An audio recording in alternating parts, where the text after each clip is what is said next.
เนาะมื้อนี้เฮาสิมาลิ้นแมปผีฮอบที่ไทยบ่กูลืมนับเลยสิมาเป็นพนักงานเซเว่นเนาะไปว่ามันกูว่าอยากไปคนเดียวตอนนี้เป็น3เนาะมาเป็นพนักงานเซเว่นเฮ็ดงานเสริมเซาคายดากเลย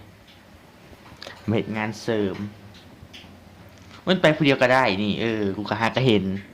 เอาสิไปคนเดียวเพื่อความท้าทายเขาเลยโอ้หน้าทางเขาว้าวพนักงานเซเว่นเอาใครบอกกูมาคนเดียวมาเห็นอีกเสริมมาตอนหับลูกค้ามาเปิดเซเว่นอีเลเว่นไพ่นี่กำลังโหลดเกม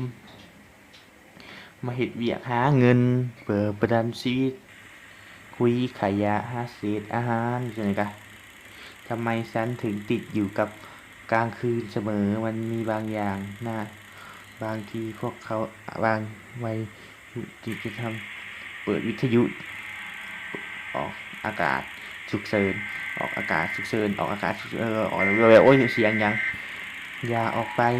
โปรดลดประตูและหน้าต่างของคุณถ้าคุณเห็นอะไรที่น่าสงสัยโปรดอ่านประธานวิทยุปิดวิทยุเลยเคสสุขดีของฉันแน่ใจว่าโอ้ยขับรถมาแล้วแรงร้ายหรอกนี่มาเห็นเวียกเสริมโอ้ยกูตกใจเสียงกูมีปืนอีหืดกูสิยานมาเห็นเวียกเสริมมาคุยสบายดีหัวหน้ามื้อนี้เขาสิมาเห็นเวียกเฮ้ยถึงเวลาแล้วที่พวกคุณต้องเข้ามาแล้วในที่สุดคุณก็ได้ยินข่าวหรือยังฉันรู้สึกเสียใจสำหรับคุณหัวหาผองบ่ไม่ว่าคุณจะเป็นใครเดี๋ยวก็ฉันออกไปเองเอาอะไรไม่ว่าจะเป็นอะไรฉันจะอยู่ที่นี่สถานที่นี่ฉันเพื่อนแล้วก็ตรงระหว่างพวกเราอ่านประธานกูอ่านมันประเด็นพวกกูมาจากคนมาเบิ่งก่อนกูมาคนเดียวว้าวอย่างไรก็ตามเดี๋ยวก่อนบางทีกูอ่านบ่ทันบางทีบางทีกูอ่านบ่ทันอะไรมึงสิหยังกูใส่มึงสิถิ่มกูบ่ถิ่มเอาไว้ก่อนอย่าถิ่มกูไปกูเหงาอย่าป้าหยางไปด้วยความวัตถุประสงค์กลับไปที่ด้านหลังโอ้ยเลยเห็ดเวียกเสริมยังตั้งนาฬิกา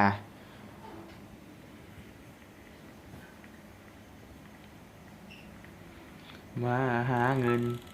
ทำงานหาเด็กไปวันๆตอนนี้ยังนี่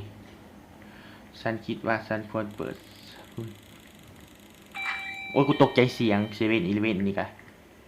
กูติดลิขสิทธิ์ว่ะกูย่างไปบ่ได้นี่พนักงานดีเด่นโมเมนต์กูคือว่ากูสลับกำลังจะบอกกูเป็นพนักงานดีเด่นว่ะใช่เก็บอะไรอ๋อเก็บกล่อง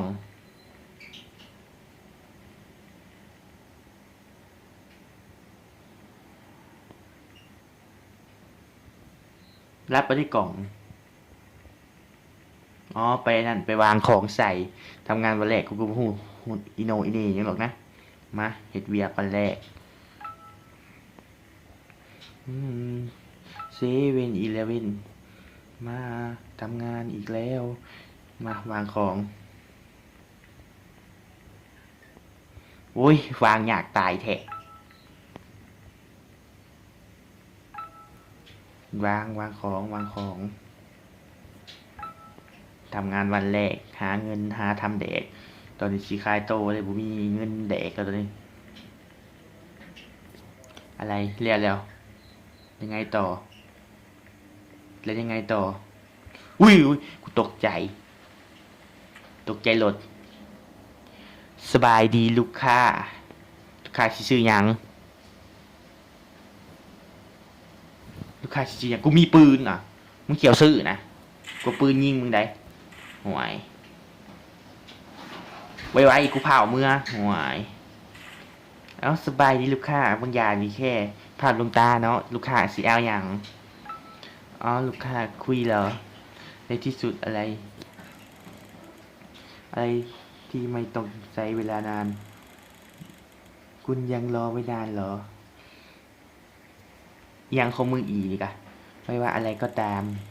ไม่ว่าอะไรก็ตามโทรหาซันเลย เบอร์มึงอะไรกูจะหูเบอร์มึงให้โทรหายอดเบอร์ของคุณคือ5.57คุณสภาพเก่าใจร้อนฉันโทรผู้ประกอบการเกี่ยวกับประสบการณ์นี้มาเงินไหนมึงอย่าว่าหลายสวขอบใจลูกค้า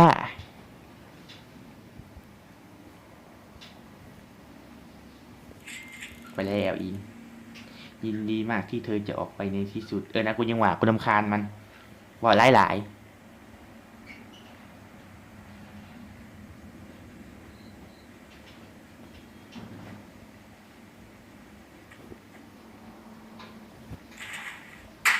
นี่มีแต่ปืนลองยิงกูตกใจผู้ภาพกับภาพงามๆสบายดีลูกค้าที่สั่งยังลูกค้าจะเอายังบ่ลูกค้าอะไรไวๆกูอยากมืออย่าได้เงินไวๆได้อย่างนี้มึงจะเอาอย่างช่วยเลือกลูกค้าเฮ้เฮ้ยังเฮ้กับเฮ้สวัสดี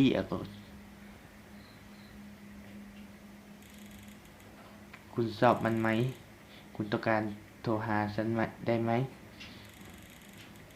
หมายความว่าเนี่ยยังไงนะหมายความ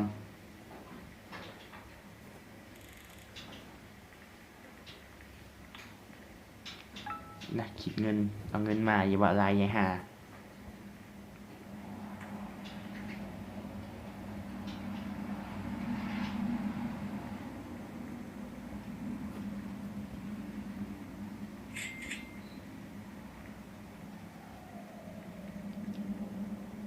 เห็นมีคนมาเลยมันเสียงยังกูจับปืนเลยม้าเลยกูมีปืนอีโพกแพมกูยิงสู้น่ะตายบัดเดียวสบายดีลูกค้าที่สั่งยังนะว่าก็คุยเลยว่าหลายๆเสียงเพลงเลย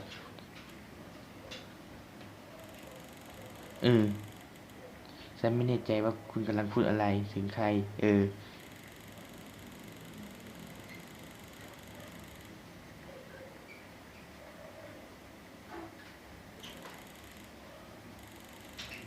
ลืมมันเสียรู้จักว่าไปสั่งย้ายหาอีนี่ออกดีกว่ากูเริ่มรำคาญกูยานคนเดียวจบคลิปไปได้เท่านี้